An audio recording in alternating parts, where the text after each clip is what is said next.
Assalamualaikum warahmatullahi wabarakatuh.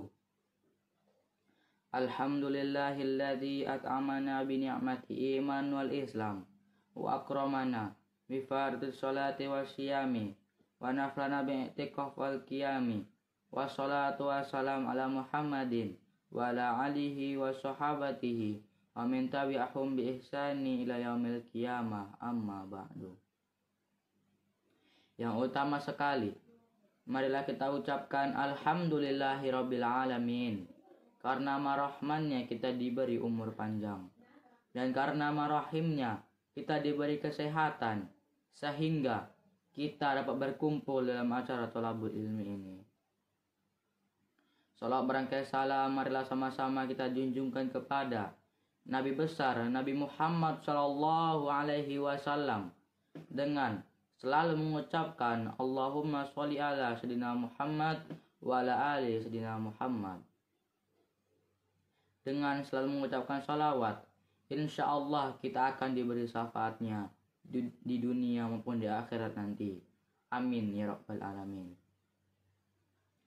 Teman-teman yang berbahagia, Ana di sini akan menyampaikan sirah Nabi yang berjudul hijrahnya Nabi Muhammad Shallallahu Alaihi Wasallam dari kota Mekah ke kota Madinah. Teman-teman yang berbahagia, kejadian ini terjadi pada tahun 622 Masehi atau tahun ke-13 kenabian. Pada saat itu Nabi Muhammad Shallallahu Alaihi Wasallam dan kaum muslimin mendapat tantangan keras dari kafir Quraisy Mekah, dan tidak sedikit pula kaum muslimin diserang oleh kafir Quraisy Mekah secara terang-terangan. Sebagai pemimpin kafir Quraisy Mekah, Abu Jahal adalah otak dari penyerangan tersebut. Pada saat itu kota Mekah kacau balau, penyiksaan terjadi di mana-mana. Oleh karena itu, Nabi Muhammad Shallallahu Alaihi Wasallam menyuruh para sahabatnya untuk hijrah secara sembunyi-sembunyi. Nabi berkata, "Wahai pengikutku, aku izinkan kalian untuk berhijrah ke kota Madinah, sedangkan aku akan tetap di sini sembari menunggu wahyu ilahi, yaitu perintah hijrah dari Allah Subhanahu wa taala." Mereka berkata, "Baik ya Rasulullah." Dan Umar bin Khattab adalah satu-satunya sahabat yang hijrah secara terang-terangan.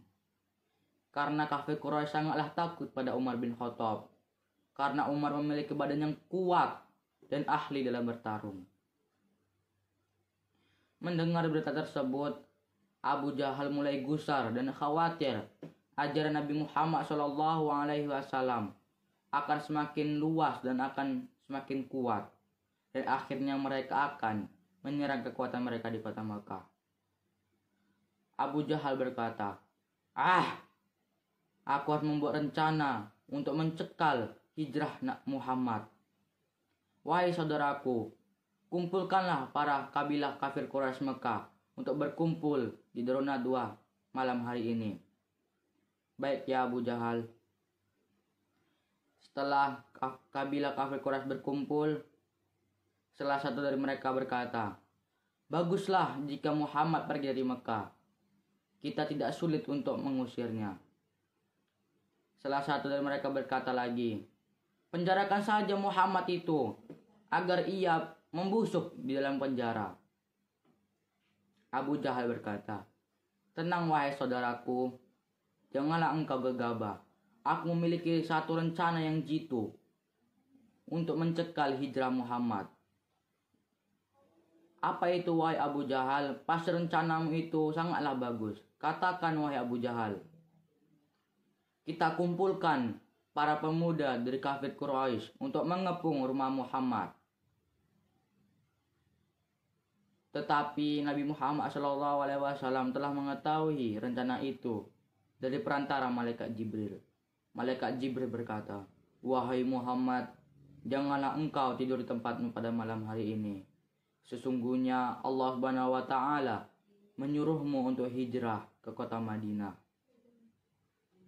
Setelah mendengar berita tersebut, Nabi Muhammad SAW memanggil Ali dan berkata, "Wahai Ali, tidurlah di tempatku dan pakailah selimutku ini. Semoga Allah Subhanahu wa taala selalu melindungimu." Tepatnya pada malam hari, para pemuda kafir Quraisy bersiap untuk menyerang Nabi jika Nabi keluar dari rumahnya. Pada saat itulah malaikat Jibril membawa wahyu yang berbunyi, "A'udzu billahi minasyaitonir rajim. Wa ja'alna min baini aydihim saddan wa min khalfihim sadda wa aghshayna fahum la yubsirun." Yang artinya, dan kami adakan dinding-dinding di depan dan di belakang mereka dinding pula, dan kami tutup penglihatannya, dan sekali-sekali mereka tidaklah dapat melihatnya. Surat Yasin ayat 9. Nabi Muhammad SAW keluar dari rumahnya sambil membaca surat Yasin. Dan atas izin Allah Subhanahu wa taala, para pemuda kafir Quraisy tertidur lelap sampai pagi hari. Dan akhirnya Nabi Muhammad SAW selamat dari pembunuhan para pemuda kafir Quraisy Mekah. Setelah itu Nabi Muhammad SAW pergi ke rumah Abu Bakar dan berkata kepada Abu Bakar, "Wahai Abu Bakar, ikutlah bersamaku untuk berhijrah. Sesungguhnya kota Mekah dalam keadaan kacau balau, dan pemuda kafir Quraisy mengepung rumahku." Abu Bakar berkata, "Baiklah Rasulullah, aku akan menyiapkan perbekalan untuk kita." Setelah itu Nabi Muhammad dan Abu Bakar menuju Gua Thur. Tetapi Nabi Muhammad SAW melewati jalan yang berbeda agar Nabi Muhammad SAW tidak ketahuan saat keluar dari kota Mekah. Pada sisi lain, Abu Jahal telah memasuki rumah Nabi Muhammad dan menemukan Ali yang tertidur di tempat Nabi Muhammad dan berkata, "Wahai Ali, di manakah Muhammad?" Ali menjawab, "Tidak tahu wahai Abu Jahal." "Kau berbohong, di mana Muhammad?" "Sungguh wahai Abu Jahal, aku tidak tahu." Setelah mengetahui ternyata yang tertidur di kasur Nabi Muhammad adalah Ali, Abu Bakar menyuruh para bodyguardnya untuk mencari Nabi Muhammad. Ada 2 bodyguard Abu Jahal yang menemukan Gua Thur dan mereka berkata, "Lihatlah saudaraku, di sana ada gua, mari kita periksa." "Apakah Muhammad dan Abu Bakar bersembunyi di sini?" "Mana mungkin mereka bersembunyi di sini?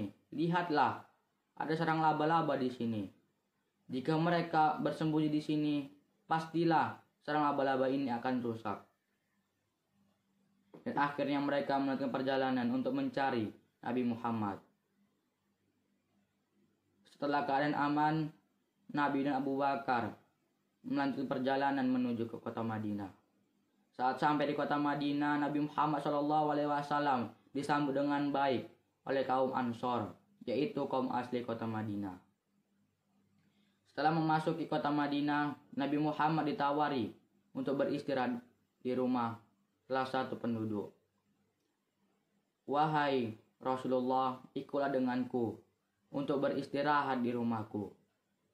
Tetapi Nabi menolaknya dan membiarkan untanya untuk mencari tempat istirahat. Dan untanya berhenti di tanah kosong. Nabi Muhammad SAW memutuskan untuk membangun masjid. Setelah masjid itu berdiri, Nabi Muhammad SAW memberi nama Masjid Quba. Masjid Quba adalah masjid yang pertama kali dibangun oleh Nabi Muhammad SAW dan masjid bersejarah bagi umat Islam pada saat ini. Setelah mendengar berita hijrahnya Nabi Muhammad SAW kaum muslimin, Abu Jahal mulai membunuh, menyiksa para kaum muslimin di kota Mekah, seperti Yasir dan istrinya Sumayyah. mereka disiksa hingga mereka meninggal dunia.